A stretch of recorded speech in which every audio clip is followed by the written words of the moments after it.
Grief is such an overpowering emotion, especially after losing someone so close to you. It can take months, years, even decades to get back to normal, if that's even possible after experiencing a significant loss.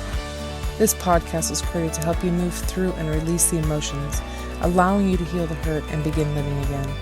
Listen in as I chat with medical professionals, grief workers, and people who have first-hand experience in losing a loved one, what their experience has been, and what they did to help heal themselves and those around them.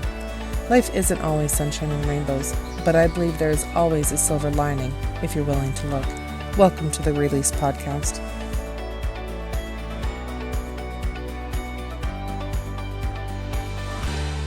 Welcome to another episode of Release Grief Podcast. Today I'm here with the wonderful Mr. Whiskey.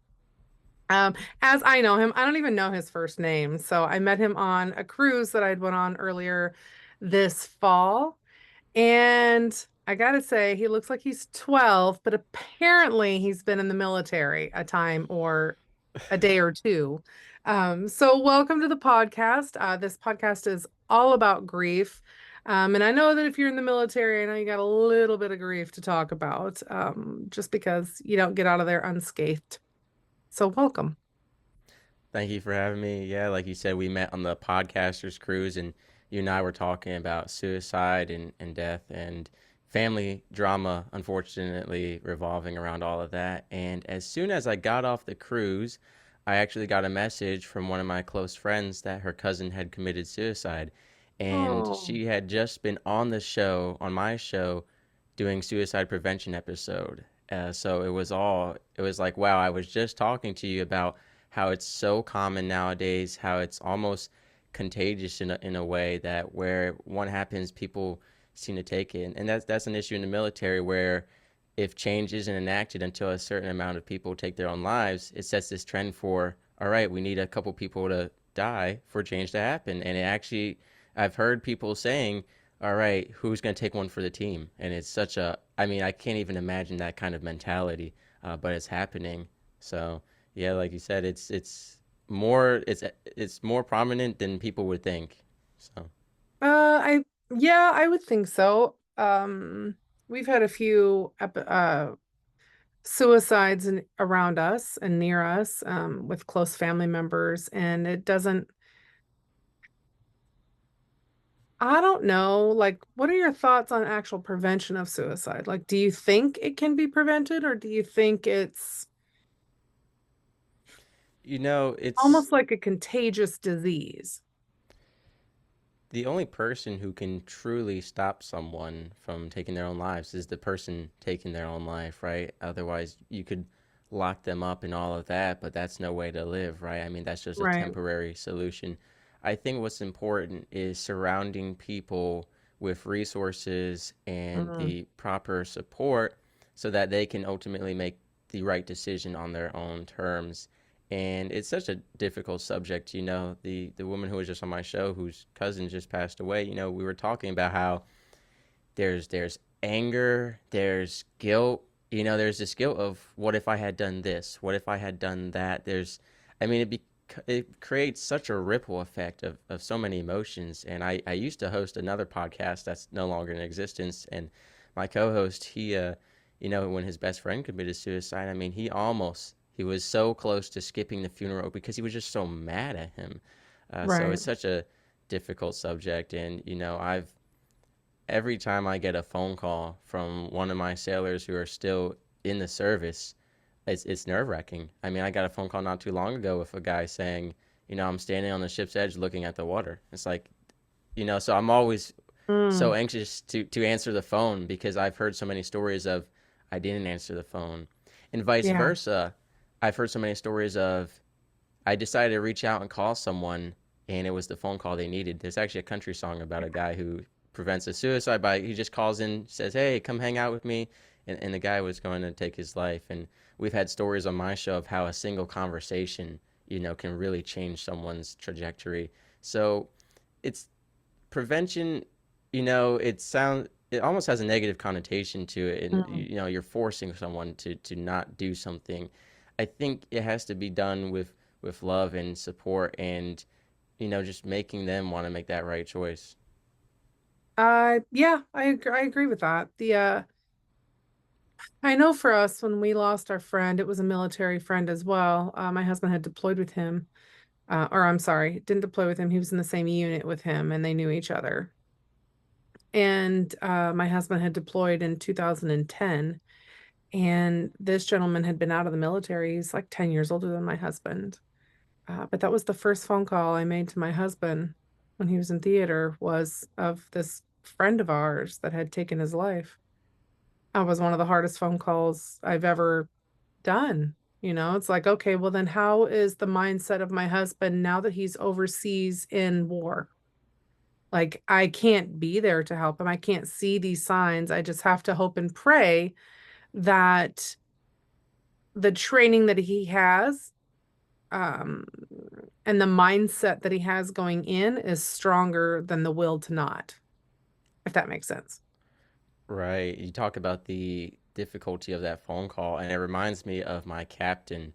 First of all, he was a great captain. He was a very emotional guy, which in the Mhm. military, you don't have a lot of vulnerable, emotional No. leaders, but he cried in front of us multiple times, and we set the record for suicides, and he got vulnerable with us and shared about he's the guy who has to call the parents and say, Yeah. sir, ma'am, we lost your son slash daughter on my command, on my ship. I take responsibility for it. I mean, it's so difficult. And I remember the day he really broke down in front of us was that some sailor had gotten drunk, went for a joyride on his motorcycle, and was going so fast that he got cut in half like a cartoon character just Oh, down the middle. And, the captain got real with us. He goes, I'm already so broken calling these families about the suicides, and now I have to call and say, here's another death on my command, my responsibility because you people want to make these poor choices. And he really, I mean, that was a day. I mean, I think everyone in the ship felt it, the yeah. seriousness of our actions and the tolls it takes on one another. And we felt the seriousness of the suicides as well. And there was even a murder on my ship Wow. near the end when I was getting off. Aviation guy had killed an aviation woman and they were married. And the captain took responsibility. He said, this is our fault. The leadership, the stress, the work, the climate is all trickling down into your personal lives. And, we really felt that. I mean, that was a captain I really admired and respected, but I can't even imagine, he cried and he told us how painful it was, but I couldn't imagine having to call for one suicide, let alone 13. I Yeah. mean, Wow. three of them were in the same week. I mean, it's a toll. I mean, and we've talked on the show about how for every one person who takes their life, there's about 8 to 15 people directly affected, and Yeah. depending on who you are, it could be more. And people don't realize, because when people are suicidal, they feel so isolated, so alone, so Hmm. outcasted, and they don't realize that despite them feeling that way, the facts, prove that there are so many people that are going to be affected, and you just don't Hmm. realize it. And that's why I think, like we talked about earlier, providing that environment of support and communication and letting them know that ahead of time is so important. Yeah. Yeah. We've had a few soldiers within the unit here in our hometown that have taken their lives. And it's one of those things. It's like, how do you how do you become that friend? How do you step up to the plate to, be that person, to, keep an eye out, to, not necessarily save anyone, because Right. the only person they just have to save themselves. Like, you can't save them.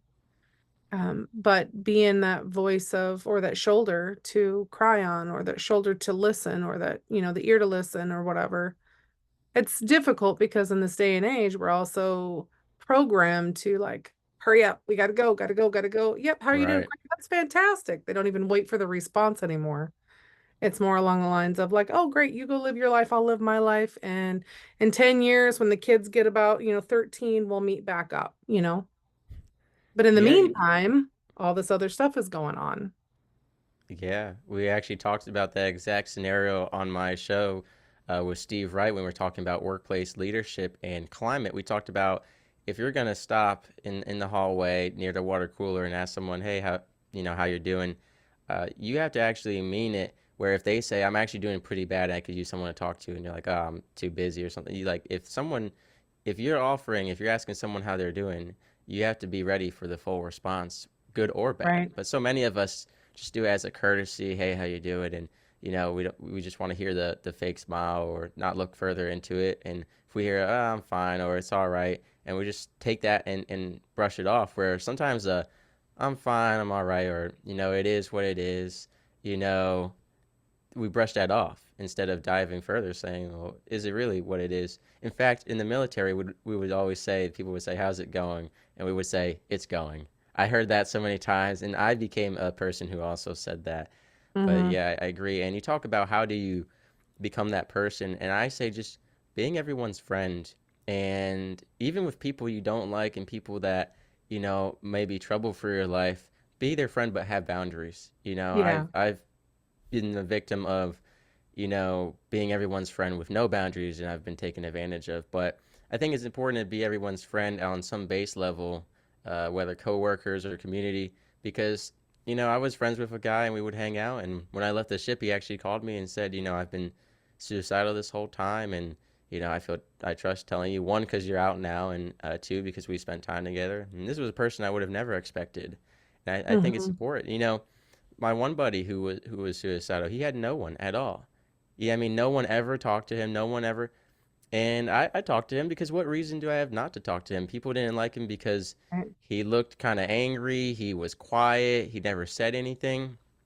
And I talked to him, and then he said, "Hey, I haven't had Dairy Queen since I got into the military. It's been like 2 years now, and I really want it, but I don't have a car." And I offered to take him, and then we became friends. And later on, when he had issues, I was right there next to him, all because I chose to be his friend. I could have looked at everyone else looking at him funny and been like, "Yeah, that guy's weird. Why is he never say anything? Why is he, got his bangs over his eyes, and why does he always look so angry?" But I think we live in such a judgmental society now, such a rude Hmm. society. I mean, I can barely walk down the street and I can't even say hi to someone on the street. You just get this dirty look or this response, man or a woman. But when we were on the cruise, I was talking to my friends. Everyone was so friendly and They were nice to each other. I so said, why nice. can't we always be like this? Why is this a vacation only thing and not just this is how we could live every day? Everyone's just nice. You say, hey, how you doing? You have a good conversation, small talk.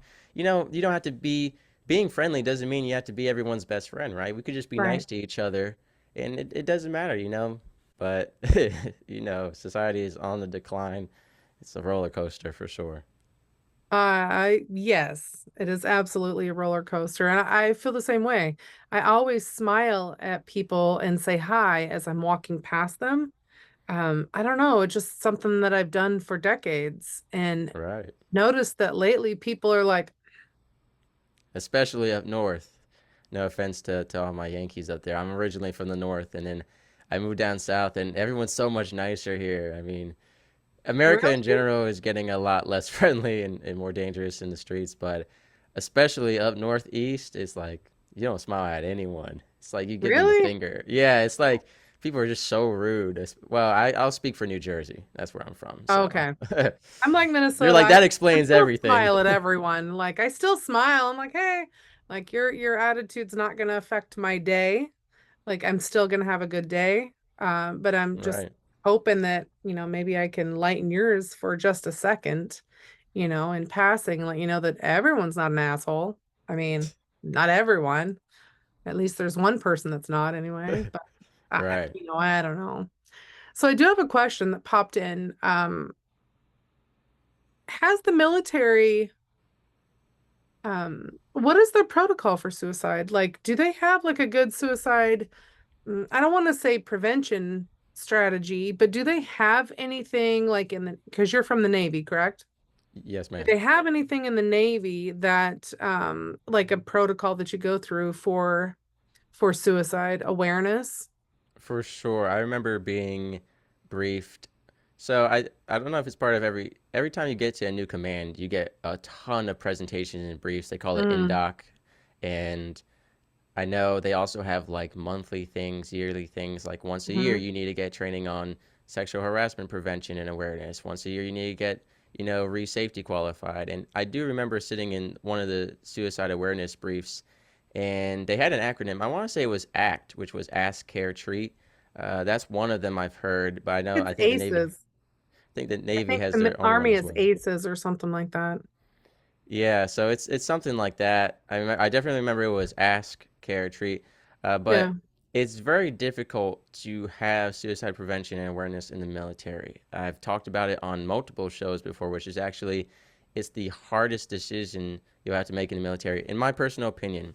In you know, which is do you report someone who is suicidal or not? Because the military creates this desensitized, stoicism and detachment and military humor. You create this environment where it's hard to tell when people are serious or not.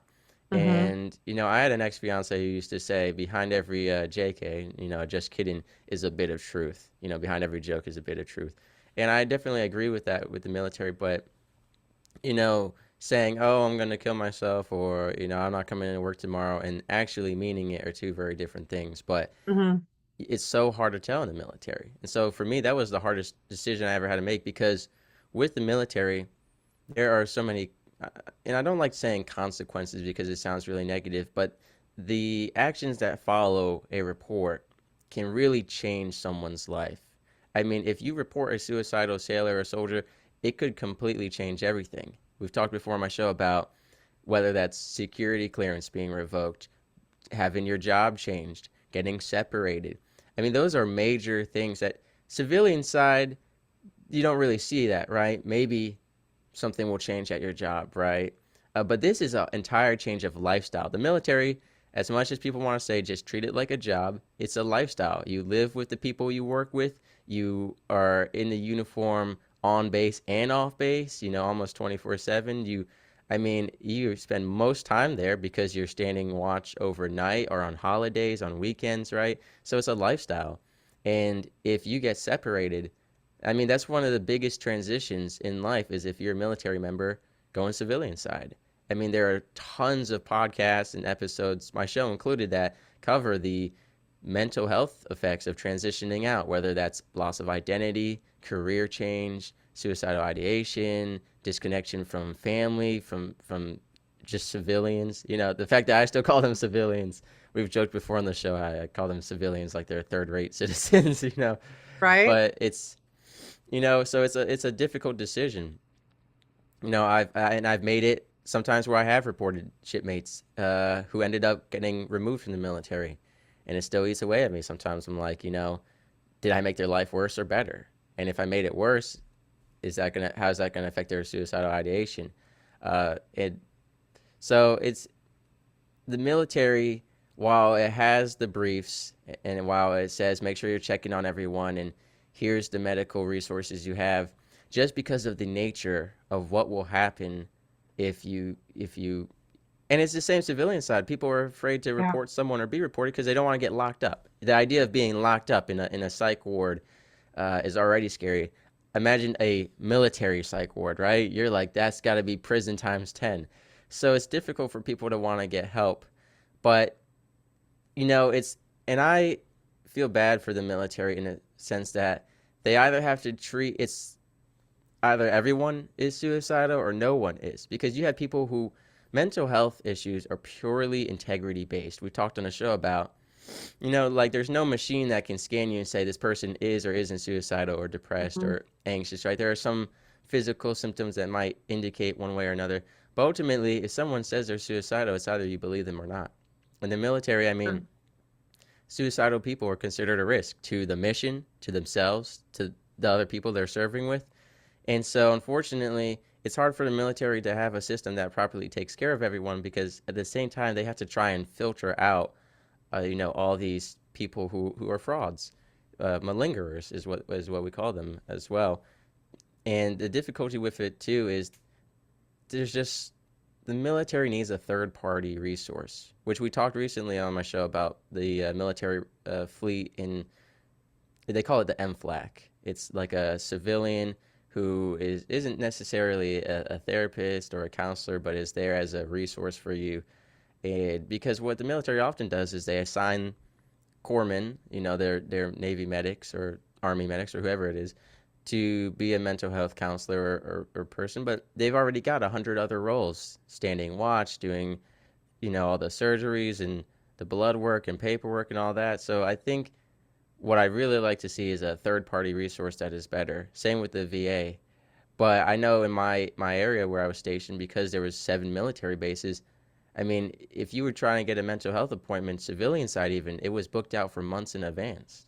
They just they need more resources dedicated to it. And unfortunately, just like the government, the military does put their money into the wrong things sometimes, lots of money into the wrong things sometimes, instead of what they need to focus on. Yeah, no, yes, I agree with that. They do need something out there because it's almost like it feels the when I so when I was I told you about this before we got on, but I was the family readiness leader for my husband's unit, military unit for 10 years.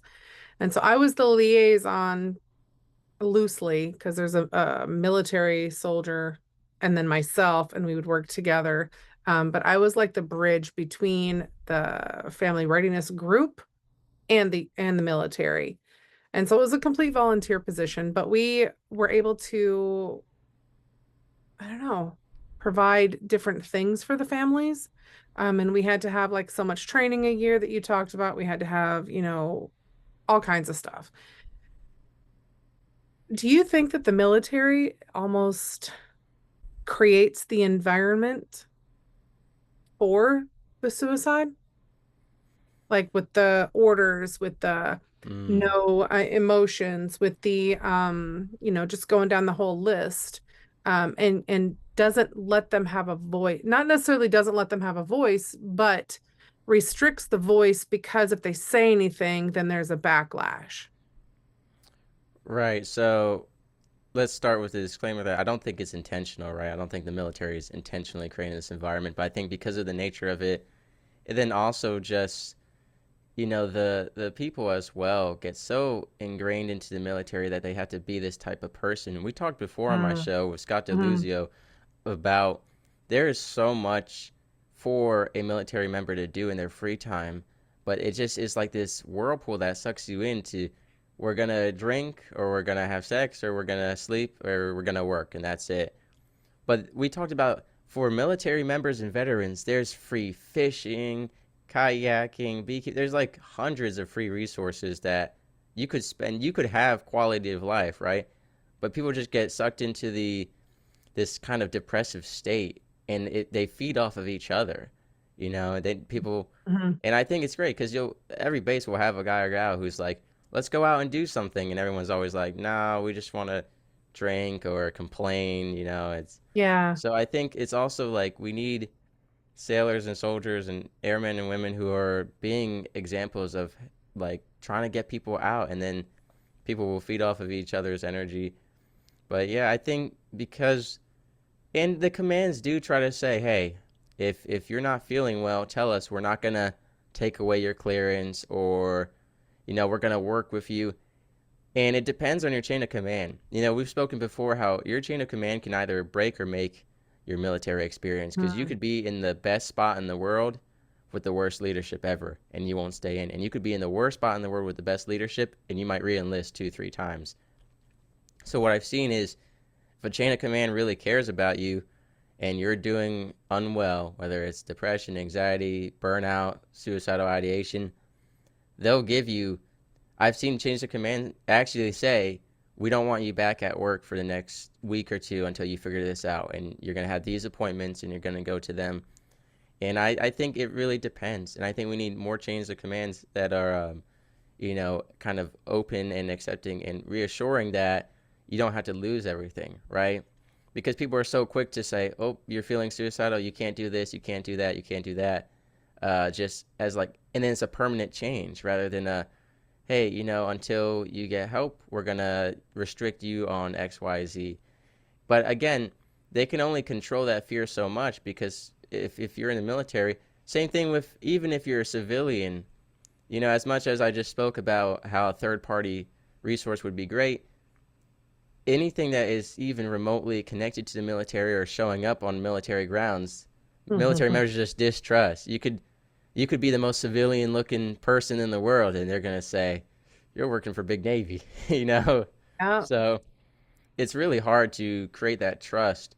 And it takes time and examples.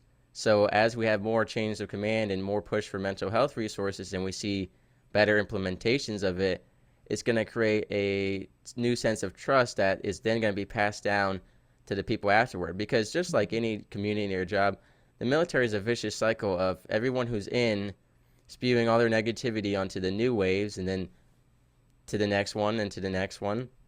And we've seen that happen with, you know, the Chiefs acted XYZ. So the people who end up staying in are people typically driven by, I want to be a chief so I can treat people like crap instead of I want to stay in to enact change. And unfortunately, a lot of Right. people who want to stay in to be the change they want to see, they get discouraged or they leave and they live better lives and enact more change outside in the civilian world. Because honestly, while there's unique opportunities for leadership in other, events and situations in the military, there's so much more you can do in the civilian world, which is part of the reason why I chose to get out as well. Because, quote, there's always someone bigger than you in the military. And so, unless you really get some kind of power to enact change, I mean, you can rank up all you want, but you can only change so much.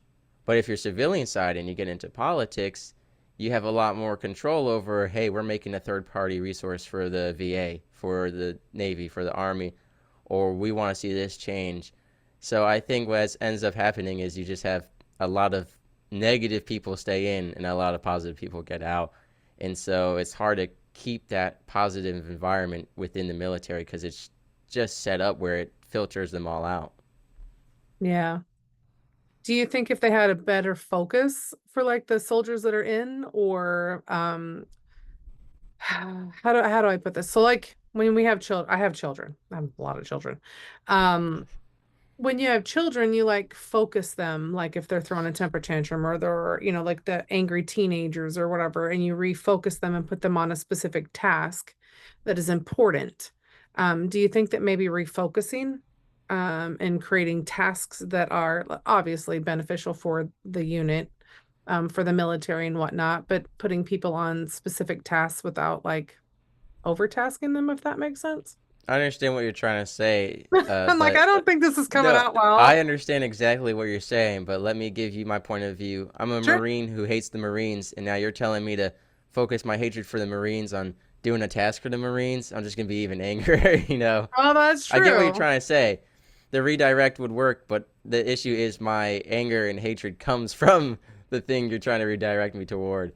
That's why, I mean, the only thing you can do is, take a bunch of angry Marines and put them in the Middle East, so to speak. But So that's a way to that's redirect true. them. But yeah, I think it's just time. It's going to take time because we're at a turning point in the military because the military is one of the slowest to change programs, and it's designed that Mm-hmm. way because if you change too much, you get instability and you collapse. However, it's also, and this is true for the blue collar industry too, where we're at the point now where a lot of the older mindsets, and I'm not knocking baby boomers or millennials or Gen X or any of that, right? But a lot of the older mindsets are very different from what we see now with mental health, with Mm-hmm. emotions, with leadership. In the military, I mean, all the people who are in charge are from 30 years ago, 20 years ago, 10 years ago. And even just 5 years ago is different from today. And imagine Mm-hmm. 30 years ago. And specifically, those military leaders are the least receptive to change. And they just, and that's not a knock on them. I'm not trying to speak No, ill of no. them, but it's the truth. The older generations are a bit more closed minded, and the military closes your mind even more, especially the longer you stay in. But as I left, I saw a lot of changes in leadership, and I think every day there's changes in leadership, and I think the military's trying, but also not. Right? We're seeing some changes to make life better, but it seems more like it's the result of shoot, we're losing so many people to either suicide or they're just not re-enlisting or they're getting out early and we see bad retention and we're seeing low recruiting numbers, so we're making things easier, right? Like Navy is now allowing hands in pockets, and you would not believe how many people that made happy. You would not believe how many people it was on their list of reasons why I'm not re-enlisting. But again, when I left my ship, people were wearing paper clips on their uniform, which meant people against people ever re-enlisting, civilian life is preferred. I mean, I knew more people getting out for every like 50 people getting out. Maybe you had one guy staying in or one guy staying in. Mm. So it's if you're changing the lifestyle and the mindsets as the result, as a casualty response to the retention and recruiting issue, that doesn't show care. That shows you're desperate. And then it's going to make resentment even greater. You need to put the change ahead of time, and then people are going to be like, look at them being proactive. Because I mean, Gen Z and millennials and the new generations care a lot about company morals more than pay and Mhm. hours. It's like if a company is not good, and especially in a day and age of celebrity and worship and all that, it's like, what are people standing for? What are companies standing for? And so right now, the military just has this bad reputation of, especially among the younger generations, it's just a war machine. It just neglects its people, and it only tries to care about them to get more people in, right? But if you had this change and people see, hey, you're being proactive and you're making change, and it's not that hard. I've talked before on the show how you have the dream sheet, right? You have billets that need to be filled. There are people out there who want to do that job for 20 years or want to do this, and Mhm. you can arrange things so that people are happy. But the career counseling in the military, the financial counseling, the mental health, it's all at this turning point, and it's just they're trying different things, and nothing is succeeding so far. Yeah, yes, I agree with that. It's just like it's almost like they're reactive instead of proactive. Exactly. It's like, oh, we have all this data coming in, which the data is like, okay, people are quote unquote jumping ship. They're not coming back. They don't want anything to do with it because they're not being taken care of. Um, or there's a stigma around the care that they need. And Right. so they're like, nope, we don't want to come back in.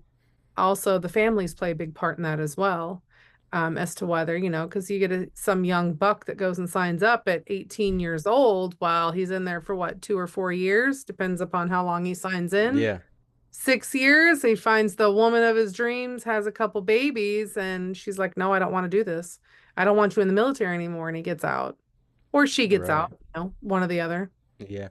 It's Well, not and I've just, also seen, just like you said, people are getting out because they're not being treated well. Like I had a guy that I'm friends with. He waited a whole year for a single mental health appointment, and it was like a 30-minute session of you control your emotions, just choose to be happy. And yeah, so he ended up he ended up that is leaving. the worst advice. Yeah, yeah. So it's awful, and I really want to create a program that helps mentor, the newly enlisted sailors and soldiers while they're still in. There's so much, mentoring when you get out, but not when you're going in. Right. And there needs to be better resources because, like I said, the career counselors, the financial counselors, your person who's in charge of you, they've got so many other roles they play in the military. We need someone who's actually dedicated to this. Same thing with the little pivot, but for their sexual harassment investigations, they just assign some random chief or senior chief on a nearby ship instead of having a professional third party investigator. So, and we've seen it play out very poorly for people, both Yeah. in it for the woman It's or the kind man, of or like vice a versa. conflict of interest. Exactly. Well, I mean, there was one on my ship. The senior chief was like, "I've never done this before. They just picked me, and I really don't want to do it." That's the kind of mentality, and that's the same for the career counseling, the financial counseling, the physical fitness. It's all just someone they pick who, based off either you have the least amount of roles and other tasks, or you're the coolest guy here, or we like you, or you seem pretty smart, think you can talk about finances. We need like a third party person who is dedicated to this, or just a military job dedicated to this. I'm sure there are people who would love to go into the military and be a military financial counselor and get free medical and dental, right? I mean, it's a pretty good incentive. I mean, there are Mhm. tons of civilian financial experts, career counselors, and all of that. Give them a job in the military, and that way you're helping them out, and you're helping your branch out, and you're helping your sailors and soldiers out. So I have a question. For There's sure. you say at the beginning, like when I asked about the redirect and you said that you hated the Marines. Well, if you hated the Marines, why did you sign in for it? Like, I'm not a did you Marine, love by the it way. I'm when just I'm sorry, what was that? I'm not a Marine. I was just giving an example if it like Oh, is I the way. see. Yeah, I'm not I a Marine. see. I I don't have the I'm about 100 pounds underweight to be a Marine. It's funny though. I wish I had been a Marine or Army, just because I'm very purpose driven, and being a nuclear operator was felt too behind the scenes. And I've had plenty of guys who were on the front lines tell me, Mr. Whiskey, trust me, we wish we had your gig. And I was telling them, well, I wish I was out there because I feel purposeless. I want to be out there, and if I die, that's biblical. So, but that's just my personal opinion. Also, Yeah. but to answer your question, I didn't want to do the military. My parents made me at 17. It was their dream, and Mm, um, and I didn't always hate it. I hated it at first because I was like, this is what my parents want, and I had a lot of resentment. But I met a leader, one of the only good leaders I ever had in the military, and he really inspired me. And you'll find out that he, like most good leaders in the military, couldn't rank up or got deranked because he put his sailors first, and he didn't, endanger the mission or anyone's right. He just put his sailors first. He said, we've seen it where leadership does things poorly, and then they're like, oh, now you guys got to suffer and you got to work, 12 extra hours, and I've, the good leaders will stay up and say, no, they're overworking my men and women, and this is your fault. There's a lot of leadership just pushing all their issues onto you, but so he was a great leader, low rank, but he was a great leader, and he inspired me. And I loved the Navy. I fell in love with it. I wanted to do 20 years, maybe more. I was super into it, and then they basically gave me the finger.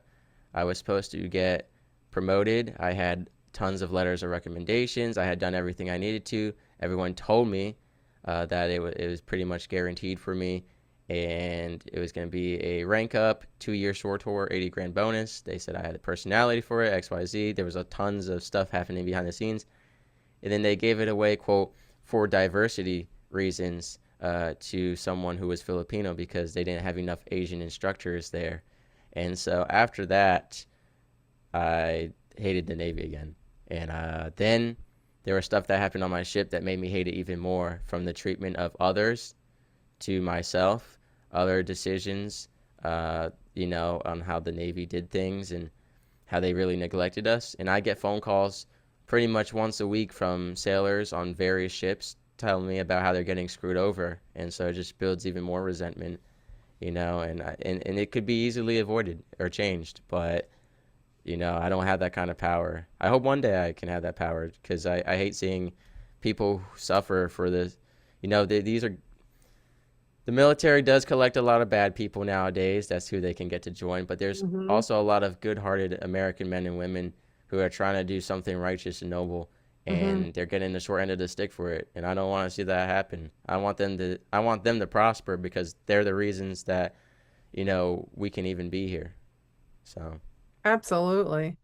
Um, yeah, no, I guess I thought that you said that you were in the Marines when you said that. So, and I no, even no, I was though I just saying if I'm a know, Marine and I hate the Marines, right, no, I even I though I just know gave we an talked on the example. cruise, you said that you were in the Navy, and I knew that. So I'm like, wait, this isn't Yeah. adding up for me. Well, the Marines hang out with the Navy. We're their ride, we're their Uber, not a sponsor, but yeah, the Navy makes sure we get there, and the Marines make sure we get back. So Mm. Well, there you go. That's nice. yeah, I mean, playing well with each other. It's not always the case, but yeah. you If you know, see my comedy skit, I did make fun of the Marines, but I did see your comedy skit. I did. I did. There's a couple boxes of crayons that are missing from my office. yeah, No, I'm just kidding. Um, I have had an absolute blast chatting with you about this. This is such a deep topic. It's such a topic that I don't think that there's any one answer that can fix anything. I think the military is great at, and this is from my perspective of it, seeing it from the outside, being a volunteer that was there. My husband's in the reserve unit, so we were there once a month, and then he was gone for what, 2 or 3 weeks out of the year, maybe a month for annual training. And so my limited capacity is there on the weekends with the soldiers. And I would go there the whole weekend. I was even given certificates when they deployed, because I was there so much, I sat through all the training. So the instructors gave me a Whew. certificate along with the soldiers and stuff. And Very back to your exciting. one comment about like earning the trust of the soldiers as a civilian coming in, that is no joke. It took me probably, I want to say 5 or 6 years of being in that capacity, being there every weekend, planning out the summer family days and the winter family days for them, um, and just being there for them to actually accept me, um, Yeah. as, part of the family, as the military family, because it is a close-knit group and they do not accept outsiders. When you come in. So having a third party come in my mind, it doesn't work just for the simple fact is it's a civilian. Yeah. And they will automatically shut down, but I mean, it's worth a shot. If we can get, some numbers down as far as for suicidal rates or help that they need, as long as there's not a political behind the scenes, to where they have to report, the civilian side, the people that are helping the soldiers don't have to report back to the military, about every little thing that's happening, because my mind automatically goes in that direction. And it's like, okay, what's the power play here? What's you know, and that's what a lot of the soldiers think too, from back in the day. You talked about the old mindsets. And the old mindsets were, you don't have a problem. You're fine. You get up, you do your job, and that's it. And I've seen that play out with multiple family members, and it's wild to see that, and then to see how it's not necessarily a good thing. Right. Because there's so much, like, you're not giving people the opportunity or the space to have a conversation and to be human. It's almost like they're turning you into a robot, you know, just do this, do this, do this, do this, do this, do this. Remove the emotions and just do. Yeah. I So, agree. I don't know. We did not solve all the world's problems today. I can tell you that much. Yeah, for sure. For sure. But hopefully we helped someone. I hope we did. So, best tell me what your top three things would be to help someone with suicide. Just, I know there's just being there, being a shoulder to lean on, being that friend that's Right. willing to go out of your way. But on the flip side, how do you, on your own self, steel yourself against suicide and against being drug in emotionally from that? Because grief plays a huge toll and grief affects you. And if you have someone that's talking to you about it, you can see a lot of times, like, you can see the answer, almost like the big picture of things, but they're not at that place to be able to see any of that. And your heart hurts. How do you steel yourself from taking on all of that and to keep yourself in a right headspace to be able to continually do this? For sure, something you talk about is very true because when I used to listen to all the sailors who were depressed or suicidal, we call it negativity vomit is one phrase for it, where they're all expelling onto me, and then I'm just a sponge absorbing all of that, and it's like, where do Mm-hmm. I go now? Like, who's the therapist, right? And I think it's so important, to know what is out there, to know those resources. Now, what I'll say for me personally, one of the biggest things has been faith. And I know not everyone, and not you, Faith Sage. I was I'm gonna talking say, what? about. Yeah, sorry. Wasn't proposing. My bad. I'm talking about faith. And I say the word faith because I'm not here to push religion onto anyone. For me personally, that's Yahweh, creator of heaven and earth. And, I serve him. And I just trusted. I mean, in fact, there was this little reel I found online, and it was the seven promises of God. And I would watch that just every day, and I would pray for hours and hours during my darkest time. And, and when I did go to kill myself, God stopped me, is how I see it, because it rained. And dying on the beach at sunrise was poetic, but not if it was raining because I hate the rain. I guess it would have been poetic because I hate the rain. So it's like even as I leave this world, it's awful. Mhm. But that stopped me from my main serious attempt. But yeah, so faith, and that might be something else for y'all, whether that's just the universe or what it may be. But just trusting that life isn't all bad. Life is whether you like there is good and there is evil. Regardless of what religion you believe or what you believe, we all know that there is good and evil. And it comes and it goes, ebbs and flows, they call it. So just trusting that it will get better at some point, and for me, that was trusting that God had a plan for me. And the second thing is writing for me, but I'll label it expression, which is expressing yourself. So that might be verbally to a trusted person, whether that's a friend or family member. It might be through dance, through singing, through artwork. I believe that we are all creators and that we have some form of creativity in us, and people don't realize how expansive the world of creativity is. From steel sculptures to gardening, there are so many forms to express yourself, including that negativity, that pain.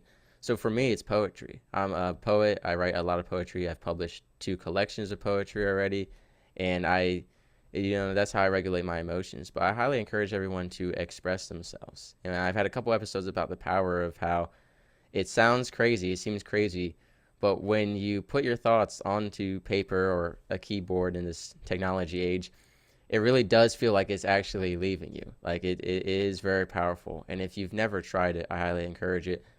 And I would encourage if you're like, I've tried writing, I've tried dancing, try more. There's so many things out there. So I highly encourage everyone to get creative because, you know, expression, expressing yourself, getting all that negativity out of you, feeling like you're being heard, even if it's not to another person. I mean, if it's to the paper, to the canvas, whatever it may be, there are so many different mediums through which to communicate, and I think it's so important.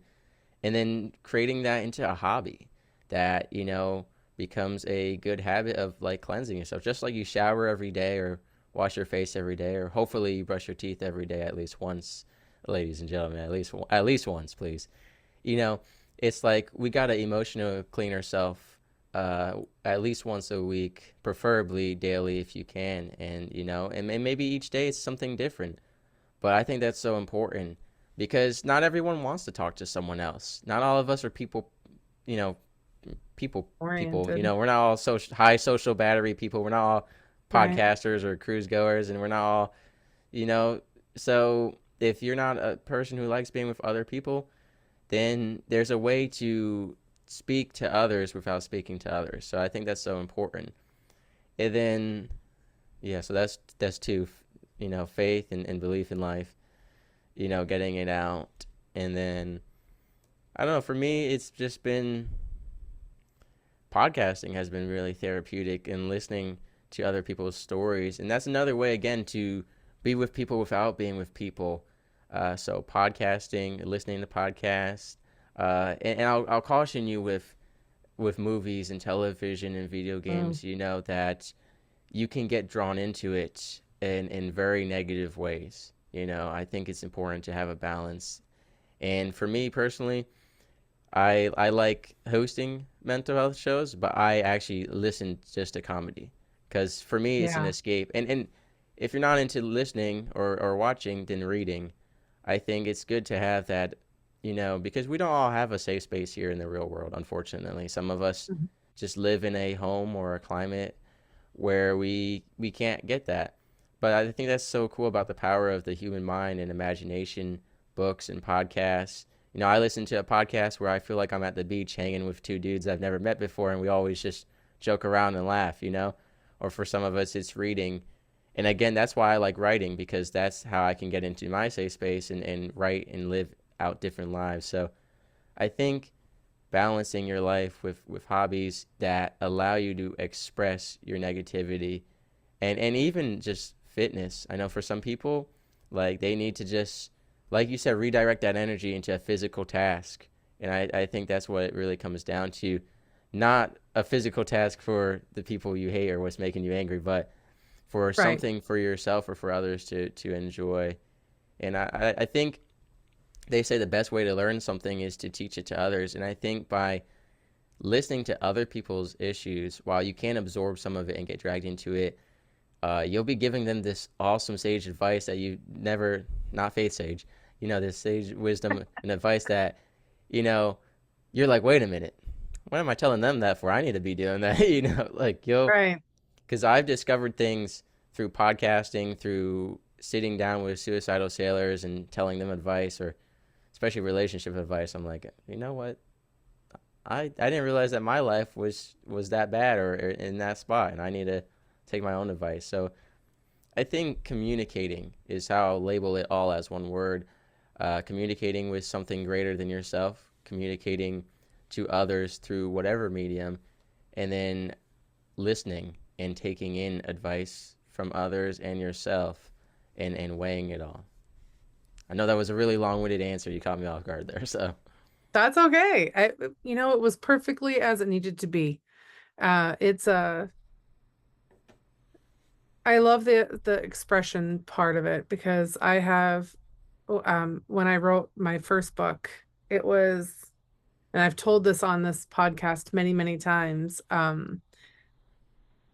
I've moved around a ton when I was younger. I think there was like 15, 17 different schools by the time I quit at 17 years old. And these are in different states, so different parts of the US, like state to state to state. right, And I don't want it to be where I'm off on my timelines. I want it to be an accurate account of my childhood. And so was writing this book because I was talking about my father and a little bit about my childhood, and I would constantly ask my mom, okay, so at this time frame, we lived in this state. I was this XYZ age old. And it got to the point where I would say, Mom, and I could physically hear her eyes roll in her head as she's coming into the living room because that's where I was. I was in the middle of wintertime and I was sitting there by the fire and typing all this stuff out. And I could physically hear her eyes roll as she's coming in, and she would not know what mood I would be in because of the roller coaster of emotions that I would be on writing this book. One moment I'm laughing mm-hmm, hysterically, the next minute I'm bawling my eyes out, yeah, the next minute I'm like this stoic person that's just furiously typing. mm-hmm, But I gotta say, writing that book released so many emotions for me that I can't even describe how therapeutic it was to be able to put that pen to that paper. And even if you don't ever publish a book, like write all those thoughts and those emotions down just to get them out. And I've even talked with people about one of the techniques that I use is for the grief, because a lot of times, like especially with suicide, since suicide is our topic today, um, if someone in your world has committed suicide and you have all of this anger, all of this rage, all of this guilt, all of this stuff, take all of that anger, all of that rage, all of that guilt, and write it all into a letter to them. Put it all on paper. How much you hate the fact that they did this to you. How much you hate the fact that now you have to pick up all the pieces that they left behind. How you have to be that person now that's scheduling their funeral and talking to their family and helping raise their right, kids and all of those things. Put it all on that paper and then burn it. That is excessively therapeutic. And then, if you still have some left over, some anger, some rage, going out into the middle of nowhere, getting out of your vehicle, standing out there and screaming at the top of your lungs because we are humans and we are filled with emotions. And if we don't let those emotions out, they will come out in other forms. And it could be like being angry all the time, or it could be like lashing out at the people that you love that you're not actually mad at, but you don't know how to control all these emotions.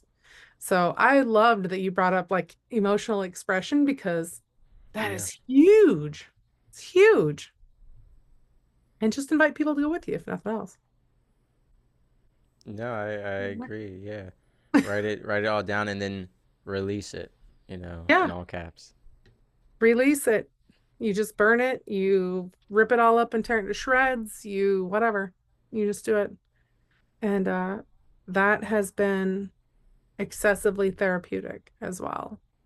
Because I'm a very private person. So the stuff that I write, like I do poetry as well. And I used to drive a box truck. And at this one time, this tumultuous time, I would, you're not supposed to be on your phone when you're driving. And so I would obey the law. I wasn't on my phone when I was driving, but I would literally have this hand on the wheel driving this big box truck and I'd be writing down my arm everything. It's not any better, but it's what I did. And next thing you know, I'd Right. pull up at the next stop and I'd have all this words down my arm. They'd be like, wow, you're really busy today. Yeah. No, I So agree. yeah, I loved that. Suicide is a major topic and we'll not be able to cover everything all in one day. But I hope that the listeners listening to this or watching this video, whichever format that they're in, are being able to take something away, being able to take that next step in their grief and to be able to release a little bit so that um, suicide's not on the table anymore. So it's For not an sure. option. Well, and it's okay we didn't cover it all today because you will be on my show, Couple of Nukes, ladies and gentlemen. Check out Faith Sage on my show at some point. It may be before this episode comes out or maybe afterward. I'm not sure. Yeah, I'm excited. It'll be So fun. just subscribe to my show so you don't miss it, and then you can, Right. you won't miss that episode with her. Absolutely. Subscribe to the show, a Yeah. couple of nukes. Make sure you Um, subscribe to this show if you aren't already. well, I hope so. If they're listening in, they better be subscribed. I'm just kidding. Thank you so much for being on. I've had an absolute pleasure, and lots of great advice that you've given on suicide and on both sides of, on the spectrum of suicide. So thank you so much. And if this episode, if you know of anyone that you want to share this episode with, please do share it out. Hit the like, subscribe button, all the things, and I will see you in the next episode. Bye, everyone. Thank you so much for listening to this special episode of Release. All the links plus a few extras are posted in the show notes below. And if you think someone you know could benefit by listening to this episode, please share it with them. And as always, keep going, keep being, keep doing. You are amazing.